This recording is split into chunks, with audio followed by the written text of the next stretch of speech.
Viewers welcome back in our programme. जी doctor साहब साढ़े को पहला फेसबुक मैसेज आया उसामा कयूम जी का पाकिस्तान तो ये लिखते हैं पाकिस्तानी एंकर अहमद कुरैशी का मनना है कि बापू सूरत सिंह खालसा के जवाई ते बीबी सरविंदर कौर के पति सतविंदर सिंह भोला का 1145 ते शिकागो विखे कतल होया है। ये राह ने कराया है। तुसी की कहना चाहोगे इस बारे? जी डॉक्टर साहब। उसामा क्यूम जी का शुक्रिया, उन्होंने सानू लिखा है। मैनू तो मौका नहीं बनया अहमद कुरैशी एंकर जोड़े ने उन्होंने प्रोग्राम देखने का, पर उन्होंने हवाले नाल ही है क्यूम साहब दे कि उन्होंने ये कहा भी इंडियन एजेंसी राह का काम है। असी अपने सैगमेंट दे विच बेशक इस सवाल नू ओपन रखा है, पर मैं जिवें कहा भी जी पहली हंच जां पहला रिएक्शन सी खबर सुनने तो बाद ਜਿਹੜਾ ਮੋਸਟ ਆਫ ਦਾ ਟਾਈਮ ਬਹੁਤ ਵਾਰੀ ਅਸੀਂ ਜਦੋਂ ਸੈਕੰਡ ਥਰਡ ਥਾਟ ਦਿੰਦੇ ਹਾਂ ਕਿ ਬੋਲਦੇ ਹਾਂ ਜਿਹੜਾ ਕਿਸੇ ਵੀ ਘਟਨਾ ਬਾਰੇ ਔਰ ਬਹੁਤ ਵਾਰੀ ਕਿਸੇ ਵੀ ਬੰਦੇ ਬਾਰੇ ਜੀ ਜਾਂ ਬੀਬੀ ਬਾਰੇ ਵੀ ਜਿਹਨੂੰ ਵੀ ਤੁਸੀਂ ਪਹਿਲੀ ਵਾਰ ਮਿਲਦੇ ਹੋ ਜਾਂ ਕੋਈ ਗੱਲਬਾਤ ਕਰਦੇ ਹੋ ਜਾਂ ਇਨੀਸ਼ੀਏਟ ਕਰਦੇ ਹੋ, ਜਿਹੜਾ ਤੁਹਾਡਾ ਪਹਿਲਾ ਹੰਚ ਹੁੰਦਾ ਹੈ ਉਹ ਬਹੁਤ ਵਾਰੀ ਠੀਕ ਹੁੰਦਾ ਹੈ। ਸੋ ਮੈਂ ਇਹ ਸਮਝਦਾ ਵੀ ਇਸ ਗੱਲ ਦੀਆਂ ਜ਼ਿਆਦਾ ਸੰਭਾਵਨਾਵਾਂ ਨੇ। ਬੇਸ਼ੱਕ ਕਹਾਣੀ ਬਾਅਦ ਦੇ ਵਿੱਚ ਕੋਈ ਟਰਨ ਲੈ ਲੇ ਜਾਂ ਉਸ ਨੂੰ ਕਿਸੇ ਹੋਰ ਗੱਲ ਨਾਲ ਜੋੜ ਦੇਣ, ਵਪਾਰਕ ਝਗੜੇ ਨਾਲ ਜੋੜ ਦੇਣ, ਕੋਈ ਨਿੱਜੀ ਝਗੜੇ ਨਾਲ ਜੋੜ ਦੇਣ, ਕੋਈ ਇਖਲਾਕੀ ਗੱਲ ਨਾਲ ਜੋੜ ਦੇਣ, ਇਹ ਹਰ ਪਾਸੇ ਸਮਰੱਥਾ ਹੁੰਦੀ। ਲੇਕਿਨ ਜਦੋਂ ਤੁਸੀਂ ਏਜੰਸੀਆਂ ਦੇ ਕੰਮ ਕਰਨ ਦਾ ਢੰਗ ਦੇਖਦੇ ਹੋ, ਵਪਾਰਕ ਝਗੜੇ ਵੀ ਹੁੰਦੇ ਨੇ, ਨਿੱਜੀ ਵੀ ਹੁੰਦੇ ਨੇ, ਕੋਈ ਹੋਰ ਕਈ ਵਾਰ ਪਰਿਵਾਰਕ ਟਕਰਾਅ ਵੀ ਹੁੰਦੇ ਨੇ, ਲੇਕਿਨ ਜਿਹੜੇ ਤੁਹਾਡੇ ਤੇ ਕਲੋਜ਼ ਡਾਊਨ ਏਜੰਸੀਆਂ ਹੋ ਰਹੀਆਂ ਹੁੰਦੀਆਂ ਨੇ ਉਹ ਤੁਹਾਡੇ ਉਹ ਸਾਰੇ ਦਾਇਰਾਕਾਰ ਨੂੰ ਜਾਣਦੇ ਹੁੰਦੇ ਨੇ, ਉਹ ਹੀ ਉਸ ਕਿਸਮ ਦੀ ਸਿਚੁਏਸ਼ਨ ਨੂੰ ਵੀ ਆਪਣੇ ਐਡਵਾਂਟੇਜ ਵਰਤਦੇ ਨੇ। ਹਾਲਾਂ ਬਦਲੇ ਵਾਲਾ ਸਮਝ ਰਿਹਾ ਹੋਏ ਕਿ ਮੈਂ ਬਦਲਾ ਲਿਆ, ਕੋਈ ਹੋਰ ਕਾਰੋਬਾਰੀ ਸਮਝ ਰਿਹਾ ਹੋਏ ਕਿ ਜੀ ਮੈਂ ਰੋੜਾ ਸਾਫ਼ ਕੀਤਾ ਰਾਹ ਚੋਂ, ਲੇਕਿਨ ਉਹਨਾਂ ਨੂੰ ਵੀ ਨਹੀਂ ਪਤਾ ਹੁੰਦਾ ਕਿ ਵੀ ਇਹ ਸਾਰੇ ਨੂੰ ਫੈਸਿਲਿਟੇਟ ਕਿਵੇਂ ਕੀਤਾ। ਸੋ ਅਜੇ ਕਿਉਂਕਿ ਇਟਸ ਟੂ ਅਰਲੀ, ਜਦੋਂ ਤੱਕ ਉਹਨਾਂ ਦੀ ਇਨਵੈਸਟੀਗੇਸ਼ਨ ਰਿਪੋਰਟ ਆਉਂਦੀ ਹੈ डिटेक्टिव्स और ਜਿਹੜੇ ਮੇਰੀ ਗੱਲ ਸ਼ਾਇਦ ਹੋਏਗੀ ਅੱਜ ਸ਼ਾਮ ਨੂੰ ਜੀ, ਅਸੀਂ ਦੂਸਰੇ ਜਿਹੜੇ ਲੋਕਲ ਹਲਕੇ ਨੇ ਉਹਨਾਂ ਨੂੰ ਐਡਵਾਈਸ ਵੀ ਕੀਤਾ ਹੈ ਕਿ ਵੀ ਪ੍ਰਾਈਵੇਟ ਇਨਵੈਸਟੀਗੇਟਰ ਵੀ ਹਾਇਰ ਕਰ ਲਏ ਜਾਣ, ਕਿਉਂਕਿ ਏਜੰਸੀਆਂ ਤਾਂ ਇੱਥੇ ਆਪਣਾ ਜਿਹੜਾ ਡਿਟੈਕਟਿਵ ਕੰਮ ਕਰਦੇ ਨੇ ਤੇ ਲੈਟ ਵੀ ਸੀ ਕੀ ਹੈ। ਲੇਕਿਨ ਪਹਿਲੀ ਜਿਹੜੀ ਬਹੁਤਿਆਂ ਦੀ ਹੰਚ ਹੈ ਉਹ ਇਸ ਪਾਸੇ ਵੱਲ ਇਸ਼ਾਰਾ ਕਰਦੀ ਹੈ। ਜੀ ਡਾਕਟਰ ਸਾਹਿਬ ਸਾਡੇ ਕੋਲ ਅਗਲਾ ਫੇਸਬੁੱਕ ਮੈਸੇਜ ਆਇਆ ਹੈ ਦੁਬਈ ਤੋਂ ਵੀਰ ਅਮਨਦੀਪ ਸਿੰਘ ਜੀ ਦਾ। ਇਹ ਲਿਖਦੇ ਹਨ ਡਾਕਟਰ ਸਾਹਿਬ ਤੇ ਭੈਣ ਨੀਲਮ ਕੌਰ ਜੀ, ਵਾਹਿਗੁਰੂ ਜੀ ਕਾ ਖਾਲਸਾ ਵਾਹਿਗੁਰੂ ਜੀ ਕੀ ਫਤਿਹ। ਬਹੁਤ ਸਾਰੇ ਵੀਰ ਮਾਨ ਸਾਹਿਬ ਦੀ ਇੰਟਰਵਿਊ ਬਾਰੇ ਗੱਲਾਂ ਕਰ ਰਹੇ ਹਨ, ਪਰ ਮੈਨੂੰ ਪਤਾ ਮਾਨ ਸਾਹਿਬ ਦਾ ਰੁਤਬਾ ਕੀ ਹੈ ਤੇ ਉਹਨਾਂ ਨੇ ਆਪਣੀ ਪੂਰੀ ਜ਼ਿੰਦਗੀ ਕੌਮ ਦੇ ਲੇਖੇ ਲਾ ਦਿੱਤੀ ਅਤੇ ਅੱਜ ਵੀ ਆਰਐਸਐਸ ਵਾਲੇ ਮਾਨ ਸਾਹਿਬ ਬਾਰੇ ਪੁੱਛਦੇ ਨੇ ਤੇ ਡਰਦੇ ਨੇ।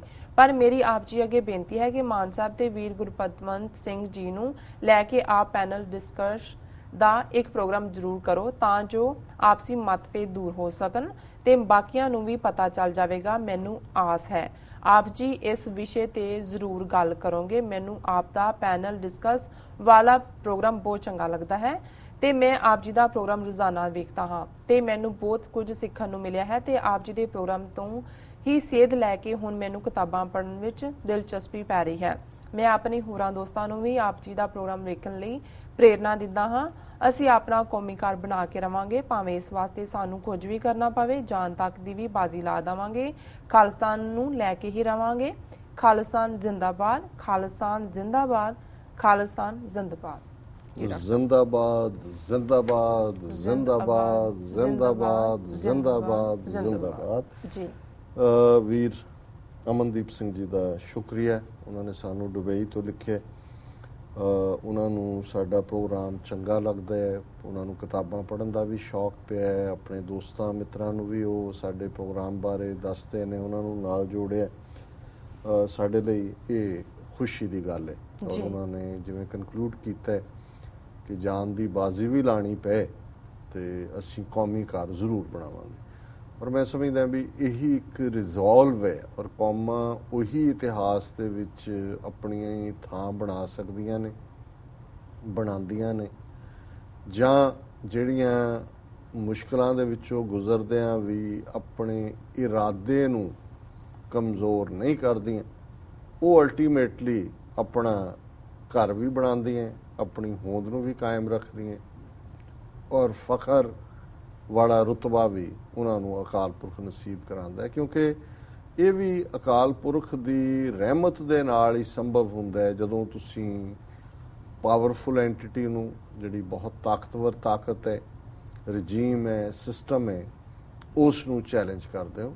ਔਰ ਸਾਡਾ ਤਾਂ 3 ਸਦੀਆਂ ਦਾ ਖਾਲਸੇ ਦਾ ਇਤਿਹਾਸ ਹੀ ਇਸ ਗੱਲ ਦੀ ਗਵਾਹੀ ਹੈ ਕਿ ਅਸੀਂ ਵੈਲੀ ਆਫ ਡੈਥ, ਮੌਤ ਦੀਆਂ ਘਾਟੀਆਂ ਚੋਂ ਲੰਘੇ, ਘੱਲੂਘਾਰਿਆਂ ਚੋਂ ਗੁਜ਼ਰੇ, ਸਿਰਾਂ ਦੇ ਮੁੱਲ ਪਏ, ਲੇਕਿਨ ਅਸੀਂ ਉਸ ਫੇਥ ਨੂੰ ਕਿ ਹਮ ਰਾਖਤ ਪਾਤਸ਼ਾਹੀ ਦਾਵਾ ਜਾਂ ਇਤਕੋ ਜਾਂ ਅਗਲੋ ਪਾਵਾ, ਕਿ ਸਾਡਾ ਦਾਵਾ ਪਾਤਸ਼ਾਹੀ ਦਾ, ਔਰ ਇਸ ਵਿਸ਼ਵਾਸ ਦੇ ਉੱਤੇ ਕਿ ਗੁਰੂ ਨੇ ਸਾਨੂੰ ਪਾਤਸ਼ਾਹਤ ਦਿੱਤੀ ਹੋਈ ਹੈ ਔਰ ਅਸੀਂ ਜ਼ੁਲਮੀ ਰਾਜ ਦੀ ਜੜ ਪੁੱਟ ਕੇ ਸੁੱਟਣੀ। ਔਰ ਮੁਗਲਿਆ ਸਲਤਨਤ ਹੋਏ, ਅਫਗਾਨ ਧਾੜਵੀ ਹੋਣ, ਬ੍ਰਿਟਿਸ਼ ਸਾਮਰਾਜਵਾਦੀ ਹੋਣ, ਜਿੱਥੇ ਅਸੀਂ 3 ਪਾਵਰਫੁਲ ਬਾਦਸ਼ਾਹੀਆਂ ਸਾਊਥ ਏਸ਼ੀਆ ਚੋਂ ਗਾਇਬ ਕੀਤੀਆਂ ਨੇ ਪਿਛਲੀਆਂ 3 ਸਦੀਆਂ 'ਚ, ਤੇ ਇਹ ਕਿਹਦੇ ਪਾਣੀ ਹਾਰ ਨੇ। ਸੋ ਜਿਹੜਾ ਉਹਨਾਂ ਨੇ ਮੇਨ ਸਵਾਲ ਅਮਨਦੀਪ ਸਿੰਘ ਨੇ ਕਿਹਾ, ਉਹਦੇ 'ਚ ਉਹਨਾਂ ਨੇ ਪੈਨਲ ਡਿਸਕਸ਼ਨਸ ਦੀ ਤਾਰੀਫ ਕੀਤੀ ਹੈ ਜੀ। ਵੈਸੇ ਜਿਹੜੀਆਂ ਪੈਨਲ ਡਿਸਕਸ਼ਨਸ ਸਾਡੀਆਂ ਨੇ ਜਾਂ ਹੁੰਦੀਆਂ ਨੇ, ਉਹ ਹਮੇਸ਼ਾ ਅਸੀਂ ਇਨ ਸਟੂਡੀਓ ਕਰਦੇ ਹਾਂ, ਕਿ ਜਿਹੜੇ ਵੀ ਸਾਡੇ ਕੋਲ ਵਿਜ਼ਿਟ ਕਰ ਰਹੇ ਹੁੰਦੇ ਨੇ, ਜਿਵੇਂ ਹਰਚਰਨਜੀਤ ਸਿੰਘ ਧਾਮੀ ਆਏ ਸਨ ਦਲ ਖਾਲਸਾ ਦੇ, ਉਹਨਾਂ ਦੇ ਨਾਲ, ਜਾਂ ਗੁਰਪਤਵੰਤ ਸਿੰਘ ਪੰਨੂ ਜਦੋਂ ਕਦੇ ਟਾਊਨ 'ਚ ਹੁੰਦੇ ਨੇ, ਜਿਹੜੇ ਵਿਸ਼ੇ ਉਸ ਪੀਰੀਅਡ 'ਚ ਸਿੱਖਸ ਫਾਰ ਜਸਟਿਸ ਤੇ ਰੈਫਰੈਂਡਮ ਮੂਵ ਤੇ ਹੁੰਦੇ ਨੇ। ਔਰ ਇਸ ਜਿਵੇਂ ਬੀਤੇ ਐਤਵਾਰ ਉਹਨਾਂ ਨੇ ਰੈਫਰੈਂਡਮ 2020 ਦੇ ਉੱਤੇ ਸੈਕਰਾਮੈਂਟੋ 'ਚ ਬਹੁਤ ਵੱਡੀ ਕਾਨਫਰੰਸ ਰੱਖੀ ਹੋਈ ਸੀ, ਮੈਨੂੰ ਨਹੀਂ ਜਾਣ ਦਾ ਸਬਬ ਬਣੇ। ਸੋ ਜਦੋਂ ਨੈਕਸਟ ਵਿਜ਼ਿਟ ਉਹਨਾਂ ਦੀ ਹੋਏਗੀ, ਇਸ ਦੇ ਉੱਤੇ ਅਸੀਂ ਗੱਲਬਾਤ ਕਰਾਂਗੇ।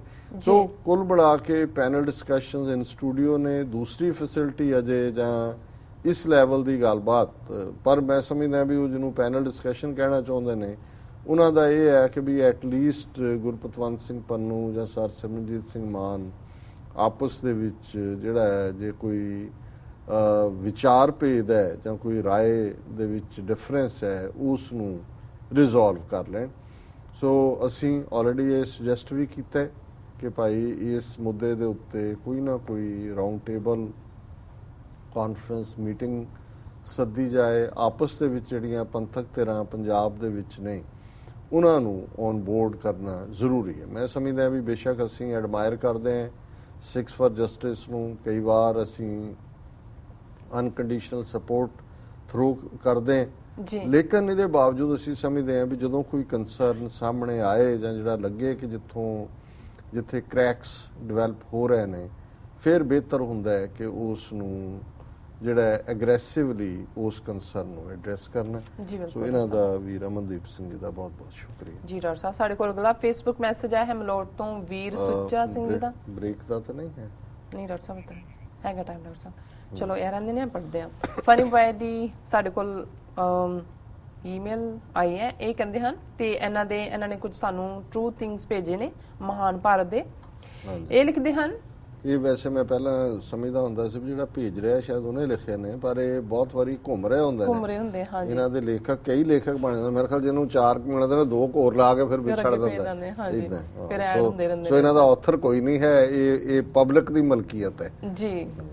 ਇਹ ਉਹ ਭਾਰਤ ਹੈ ਜਿੱਥੇ ਨੇਤਾ ਦੇਸ਼ ਲੁੱਟਣ ਵਾਲੇ, ਆਫਿਸਰ ਮੋਜਾਂ ਲੁੱਟਣ ਵਾਲੇ, ਪੁਜਾਰੀ ਮਾਇਆ ਲੁੱਟਣ ਵਾਲੇ, ਅਲਟਰਾਸਾਊਂਡ ਕੁੜੀਆਂ ਵਾਲੇ, ਤਵੀਤ ਮੁੰਡਿਆਂ ਵਾਲੇ, ਦਾਲਾਂ ਸਬਜ਼ੀਆਂ ਸਪਰੇਆਂ ਤੇ ਟੀਕਿਆਂ ਵਾਲੀਆਂ, ਦੁੱਧ ਸਿੰਥੈਟਿਕ ਤੇ ਯੂਰੀਆ ਵਾਲਾ, ਤੇਜ਼ਾਬ ਕੁੜੀਆਂ ਤੇ ਸੁੱਟਣ ਵਾਲਾ, ਕਿਸਾਨ ਫਾਇਲ ਲੈਣ ਵਾਲੇ, ਗਰੀਬ ਭੁੱਖੇ ਮਾਰਨ ਵਾਲੇ, ਪਾਣੀ ਕੈਂਸਰ ਵਾਲਾ, ਡਾਕਟਰ ਗੁਰਦੇ ਕੱਢਣ ਵਾਲੇ, ਕਰਵਾ ਚੌਥ ਪਤੀਆਂ ਵਾਲਾ, ਲੋਹੜੀ ਮੁੰਡਿਆਂ ਵਾਲੀ, ਦੇਸ਼ ਭਗਤਾਂ ਨੂੰ ਲੁੱਟਣ ਵਾਲੇ, ਚੌਧਰੀਆਂ ਨੂੰ ਤੋਲਣ ਵਾਲੇ, ਬਜ਼ੁਰਗਾਂ ਨੂੰ ਮਾੜਾ ਬੋਲਣ ਵਾਲੇ, ਸਾਧ ਬਰਸੀਆਂ ਵਾਲੇ, ਯੱਗ ਕੜਛੀਆਂ ਵਾਲੇ, ਲੀਡਰ ਚਮਚਿਆਂ ਵਾਲੇ, ਤਰਕਸ਼ੀਲ ਮੜੀਆਂ ਤੇ ਮੱਥਾ ਟੇਕਣ ਵਾਲੇ, ਗੱਭਰੂ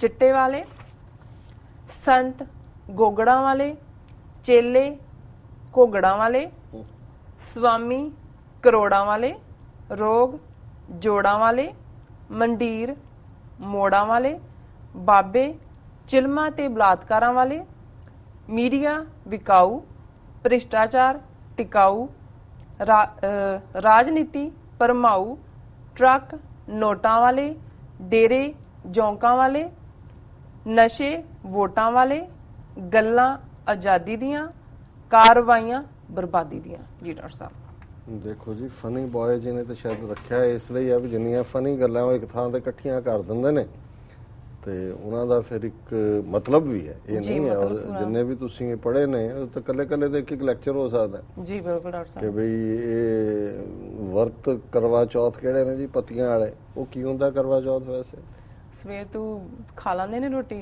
ਲੇਡੀਜ਼ ਖਾ ਲੈਂਦੀਆਂ ਨੇ, ਬਾਕੀ ਨਹੀਂ ਮੈਨੂੰ ਪਤਾ ਹੈਗਾ। ਬਾਕੀ ਨਹੀਂ ਪਤਾ? ਬਾਕੀ ਸਾਰਾ ਦਿਨ ਭੁੱਖੇ। ਉਹ ਪਹਿਲਾਂ ਸਾਰੀ ਰਾਤ ਉਹੀ ਕੁਝ ਬਣਾਉਂਦੀਆਂ ਮੈਦੇ ਦਾ ਕਰ ਕਰਾ ਕੇ ਕਿ ਉਹ ਅਗਲੇ ਦਿਨ ਕਰਨਾ ਹੈ। ਤੇ ਉਹ ਇੱਕ ਇਹਦੇ ਤੇ ਇਹਨੂੰ ਇਹ ਘਟਨਾ ਹੈ ਕਿ ਵੀ ਪਤੀ ਦੀ ਨਾਈਟ ਡਿਊਟੀ ਸੀ, ਉਹ ਵਿਚਾਰਾ ਆਇਆ, ਉਹ ਸਾਰੀ ਉਹ ਲੱਗੀ ਹੈ ਠਕ ਠਕਾ ਠਕ ਠਕ, ਉਹ ਸੌਣਾ ਚਾਹੁੰਦਾ ਸੀ, ਉਹਨੇ ਜਾਣਾ ਅੱਧੀ ਰਾਤ ਉੱਠ ਕੇ, ਤੇ ਉਹ ਉਹਨੂੰ ਕਹਿੰਦਾ ਵੀ ਹੁਣ ਸੌਣ ਵੀ ਦੇ, ਕਹਿੰਦੇ ਤੇਰਾ ਹੀ ਸਿਆਪਾ ਕਰਨ ਲੱਗੇ। ਸੋ ਇਹ ਪਤੀਆਂ ਵਾਲੇ ਵਰਤ ਹੋ ਗਏ। ਤੇ ਉਹਨਾਂ ਨੇ ਕੁਝ ਗੱਲਾਂ ਬੜੀਆਂ ਮਾਰਮਕ ਕੀਤੀਆਂ ਕਿ ਵੀ ਅਲਟਰਾਸਾਊਂਡ ਕੁੜੀਆਂ ਵਾਲੇ, ਔਰ ਇਹਦੇ ਵਿੱਚ ਕੋਈ ਸ਼ੱਕ ਨਹੀਂ ਹੈ ਕਿ ਕਿਸ ਤਰੀਕੇ ਨਾਲ ਜਿਹੜੀ ਟੈਕਨੋਲੋਜੀ ਹੈ ਜਾਂ ਤਕਨੀਕ ਹੈ ਉਸ ਨੂੰ ਜਿਹੜਾ ਉਸ ਦਾ ਗਲਤ ਇਸਤੇਮਾਲ ਹੁੰਦਾ, ਔਰ ਸਭ ਤੋਂ ਜ਼ਿਆਦਾ ਗਲਤ ਇਸਤੇਮਾਲ ਜਿਹੜਾ ਹੈ ਉਹ ਸਾਊਥ ਏਸ਼ੀਆ ਦੇ ਵਿੱਚ ਹੋਇਆ ਜੀ। ਕਿ ਵੀ ਜਿਹੜਾ ਅਲਟਰਾਸਾਊਂਡ ਦਾ ਸਹਾਰਾ ਲੈ ਕੇ ਔਰ ਜਿਹਨੂੰ ਸੈਕਸ ਡਿਟਰਮੀਨੇਸ਼ਨ ਟੈਸਟ ਦੇ ਥੱਲੇ ਫਿਰ ਕਨਫਰਮ ਕਰਕੇ ਔਰ ਫਿਰ ਅਬੋਰਟ ਕਰ ਦਿਓ। ਔਰ ਇਸੇ ਤਰ੍ਹਾਂ ਉਹਨਾਂ ਨੇ ਬਹੁਤ ਸਾਰੀਆਂ ਜਿਹੜੀਆਂ ਨੇ ਤਰਕਸ਼ੀਲ ਵੀ ਬੜੀਆਂ ਤੇ ਜਾਂਦੇ ਨੇ, ਔਰ ਈਵਨ ਕਾਮਰੇਡਾਂ ਦੇ ਹਵਾਲੇ ਨਾਲ ਵੀ ਹੈ, ਕਿਉਂ ਰੱਬ ਦੇ ਦੁਆਲੇ ਡਾਂਗ ਕੱਢੀ ਹੁੰਦੀ ਹੈ ਇਹਨਾਂ ਨੇ। ਪਰ ਹੁਣ ਤਾਂ ਖੈਰ ਰਿਹਾ ਹੀ ਨਹੀਂ, ਇਹਨਾਂ ਦਾ ਜ਼ੋਰ ਹੀ ਘਟ ਗਿਆ। ਇੱਕ ਜ਼ਮਾਨਾ ਸੀ ਫਿਰ ਜਿੱਥੇ ਜਿੱਥੇ ਬੜੇ ਮਸ਼ਹੂਰ ਜੋਤਸ਼ੀ ਸੀ ਉੱਥੇ ਸਭ ਤੋਂ ਲੰਬੀ ਲਾਈਨ ਦੇ ਵਿੱਚ ਲੱਗਿਆ ਹੁੰਦੇ ਸੀ ਕਿ ਜੀ ਤਰੀਕ ਪੁੱਛੀਏ ਵੀ ਕਿਦਨ ਆਪਣੇ ਪੇਪਰ ਦਾਖਲ ਕਰਵਾਈਏ, ਚੋਣਾਂ ਜਦੋਂ ਚੋਣਾਂ ਐਲਾਨੀਆਂ ਜਾਂਦੀਆਂ ਨੇ ਉਮੀਦਵਾਰੀ ਦੇ, ਕਿਉਂਕਿ ਸ਼ੁਭ ਮੁਹੂਰਤ ਕਿਹੜਾ। ਸੋ ਇਹਨਾਂ ਦੀ ਇਹੀ ਹਾਲ ਤਰਕਸ਼ੀਲਾਂ ਦਾ ਵੀ ਹੋਣਾ। ਔਰ ਦੂਸਰਾ ਪਾਰਟ ਜਿਹੜਾ ਅਸੀਂ ਦੇਖਦੇ ਹਾਂ ਕਿ ਮੀਡੀਆ ਵਿਖਾਓ, ਹੁਣ ਕਿਸ ਕਿਸਮ ਦਾ ਜੋ ਦੀਨਾਨਗਰ ਵਾਕਿਆ ਹੋਇਆ ਹੈ, ਆ ਜੋ ਬਠਿੰਡੇ ਵਾਲਾ ਹੋਇਆ, ਔਰ ਪੁਲਿਸ ਦਾ ਤੁਸੀਂ ਹਾਲ ਦੇਖੋ। ਪਹਿਲਾਂ ਤਾਂ ਜਿਹੜਾ ਜਦੋਂ ਸਬੂਤ ਸਾਹਮਣੇ ਆ ਗਏ ਉਹਨਾਂ ਨੂੰ ਇਹ ਲੱਗਾ ਵੀ ਇਹ ਤਾਂ ਕੰਮ ਗੜਬੜ ਹੋ ਗਿਆ।